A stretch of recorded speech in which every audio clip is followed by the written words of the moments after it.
People are told work creates freedom. It doesn't. Work creates output. Freedom belongs to whoever controls the destination of that output. For centuries, labor built cities, railroads, factories, and fortunes.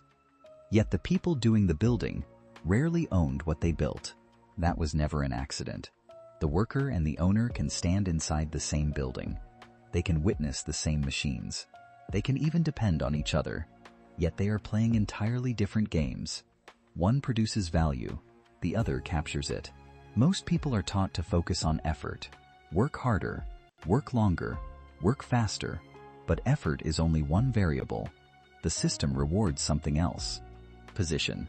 And position determines where value flows after it is created. A farmer can harvest a field. A miner can extract coal. A machinist can build engines. But ownership determines who receives income after the work is finished. Labor creates the asset. Ownership claims the future. This distinction appears everywhere.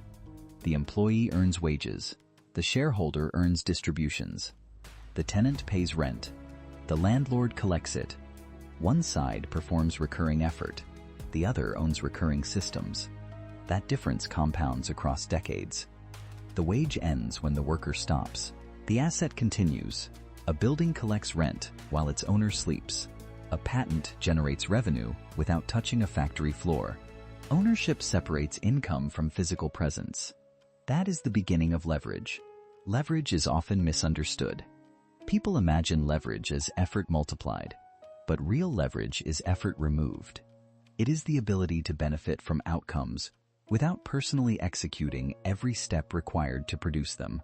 Throughout history, power migrated toward those who controlled infrastructure. Roads, ports, railways, banks, communication networks. The structure became more valuable than the labor moving through it. Control shifted from activity to architecture. The modern economy often celebrates productivity, but productivity alone rarely creates lasting power. Many productive people remain dependent. Many powerful people remain insulated. The difference lies in ownership of the mechanisms that organize production itself. The factory changed history, not because it made production possible. Production already existed. The factory reorganized control. Hundreds of workers entered through one gate, but ownership remained concentrated behind one office door. The machine increased output, but output alone was never the prize. The prize was control over the machine, because whoever controls production controls the stream of value flowing through it. The worker sells hours. The owner acquires outcomes. Hours expire. Outcomes accumulate. One resets every morning. The other compounds quietly, even when nobody is paying attention. That difference shapes entire lives. Compounding is one of the least visible forces in society. It rarely arrives dramatically. It arrives gradually. A percentage becomes an asset. An asset becomes a portfolio. A portfolio becomes influence. Ownership evolved. Land became corporations. Factories became platforms. Warehouses became networks. But the underlying principle survived every technological revolution. Control the structure. Benefit from the activity occurring inside it. Technology changed tools. It did not eliminate hierarchy. Computers replaced machinery. Servers replaced warehouses. Platforms replaced storefronts. Yet ownership continued collecting value from the activity of others. Consider a city. Millions wake up and begin moving. Working, buying, selling, commuting. Most participants experience the economy from inside. A smaller group owns pieces of the roads beneath the movement. Ownership transforms uncertainty. Workers ask whether income will arrive next month. Owners ask whether assets will produce more than last month. Both face risk, but they face different categories of risk. Power rarely announces itself. It appears ordinary: a contract, a license, a trademark, a share certificate, a network agreement, small documents, large consequences. Civilizations have been shaped by less. A wage solves today's problem. An asset negotiates tomorrow's. That is why labor often feels urgent. Bills arrive now. Expenses arrive now. Ownership operates on a different clock. It extracts value from future activity before that activity even occurs. Most labor agreements begin from the same assumption. Time will be exchanged for compensation. The transaction ends there. Ownership introduces a different arrangement. The transaction continues long after the original effort has disappeared.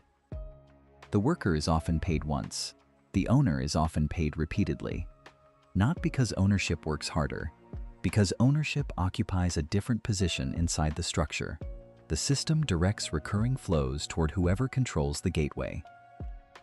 This pattern appears so frequently that it becomes invisible. Road tolls, licensing fees, royalties, franchise agreements, subscription systems. Modern economies are filled with mechanisms designed to transform activity into recurring claims. The most valuable asset is not always physical. Sometimes it exists only as an idea, a formula, a patent, a design, a standard adopted by millions. Invisible property can produce very visible wealth.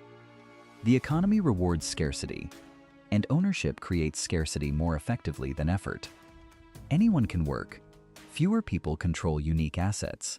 The rarer the asset, the stronger the leverage attached to it. Institutions understand this principle well. That is why balance sheets receive more attention than effort. Assets survive personnel changes. Assets survive elections. Assets survive generations. Structures endure where individuals disappear. History remembers kings, financiers, industrialists, and founders. Not because they performed every task, because they controlled systems that organized the tasks of others. Influence follows coordination. Ownership institutionalizes coordination.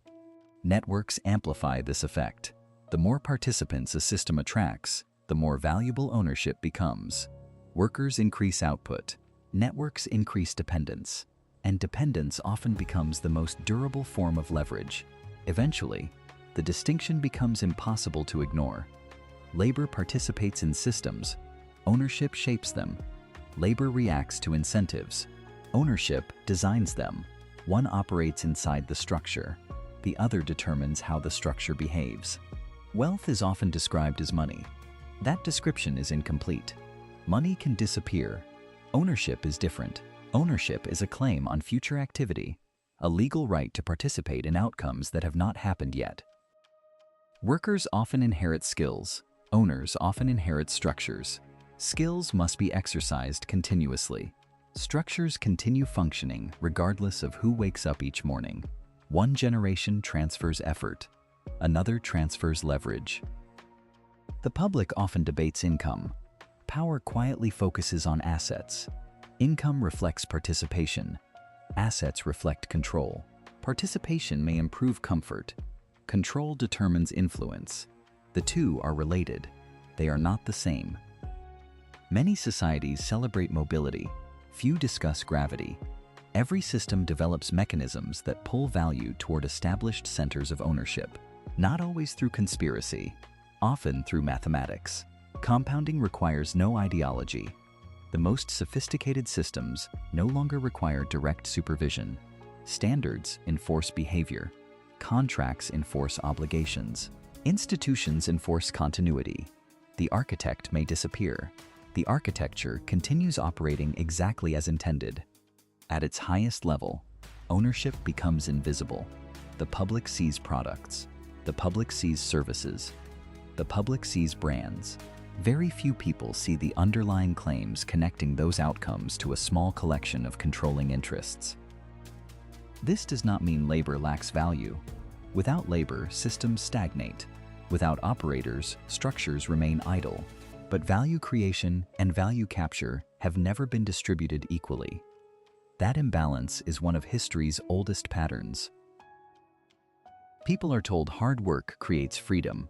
Sometimes it creates opportunity. Sometimes it creates survival. But ownership changes the equation. Because labor creates movement. Ownership determines direction. And direction has always mattered more than motion. Ownership is not the highest form of control. Something sits above it. The ability to define what can be owned. Before assets generate wealth, rules determine which assets exist. Power often begins long before the transaction. Factories produce goods, banks allocate capital, governments define property, courts enforce claims. Each layer appears separate. Together, they form an operating system that determines how value moves through society. Most people experience outcomes, prices, wages, taxes, rent. Very few examine the mechanisms producing those outcomes. Consequences are public. Causes are often hidden behind architecture, procedure, and distance. The strongest systems rarely depend on force. They depend on acceptance. People follow standards because standards become normal.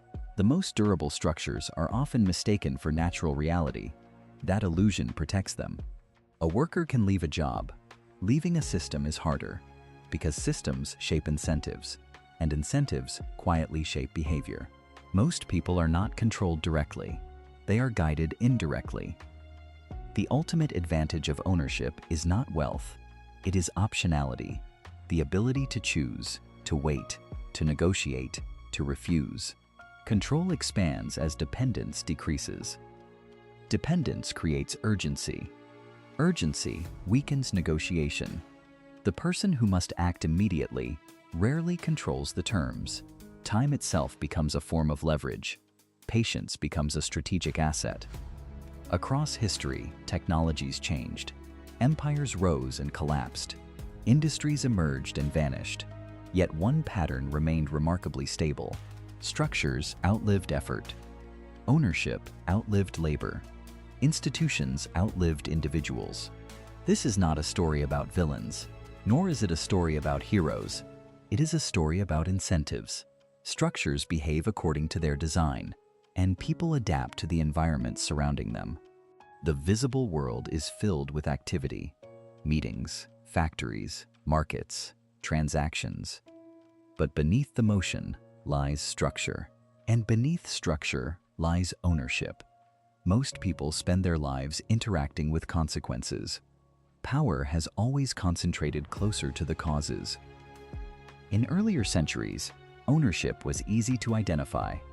The factory stood in the center of town. The landlord lived on the hill. The banker occupied the largest building on the square. Power had an address. Today, it often has a legal structure. The modern ownership class rarely resembles the caricatures of the past. No top hat, no mansion overlooking a steel mill, often just a collection of funds, trusts, partnerships, and holding companies connected through layers of paperwork. The control remains. The visibility disappears. Industrial wealth depended on physical scale. Modern wealth increasingly depends on informational scale. The factory needed land. The platform needs users. The warehouse needed walls. The network needs participation. Ownership adapted. The principle did not. The most valuable modern assets often produce nothing tangible. No steel, no coal, no machinery. Only standards, protocols, algorithms. Systems that organize the behavior of millions without ever touching them directly. Control becomes strongest when it no longer appears as control.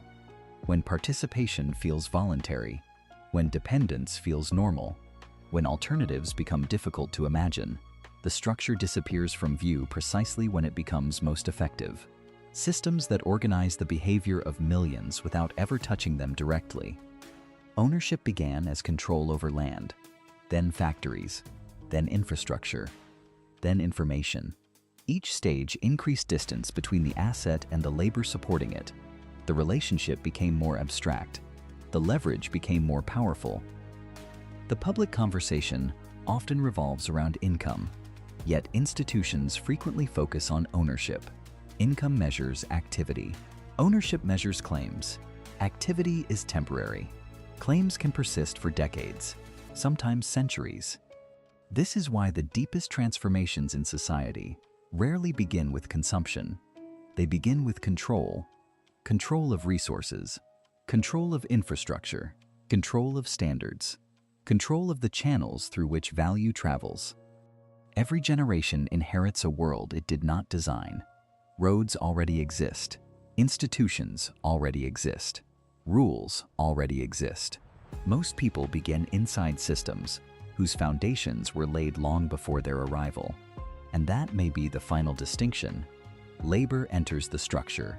Ownership influences the structure. Institutions preserve the structure. Most people encounter reality at the level of events. Power tends to reside closer to design. Every society develops a story about itself. A story about fairness. A story about opportunity. A story about success. These stories help people navigate the world, but stories can also obscure the machinery underneath it. Most systems are not maintained by force alone. They are maintained by assumptions. Assumptions become habits. Habits become institutions. Eventually, entire populations inherit behaviors without remembering the original reasons those behaviors emerged. Ownership is powerful because it operates through incentives. Incentives influence decisions. Decisions influence behavior. Behavior influences outcomes. The chain appears natural. Its design often goes unnoticed. The highest form of leverage is not controlling labor. It is shaping the environment in which labor makes decisions. A river rarely chooses its destination. The banks determine the direction long before the water begins moving. This is why infrastructure matters, not merely because it supports activity, because it channels activity. Roads direct movement. Markets direct capital. Standards direct behavior.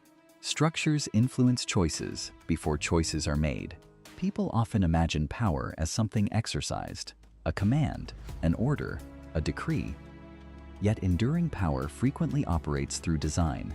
The most effective instructions are the ones embedded into the environment itself. The worker experiences effort. The owner experiences return. The institution experiences continuity. These perspectives coexist within the same economy, yet each occupies a different altitude above the machinery of society. Time reveals the distinction. A day rewards labor. A decade rewards ownership. A century rewards institutions. The longer the timeline, the more visible the architecture becomes. By the time most consequences become visible, the causes are already years old. A city skyline, an economic boom, a housing shortage, a financial empire. Events are often delayed reflections of decisions made long before public attention. People are taught to watch the surface, the headlines, the transactions, the visible motion. But beneath every outcome sits a structure, and beneath every enduring structure sits ownership. The deeper the layer, the greater the leverage.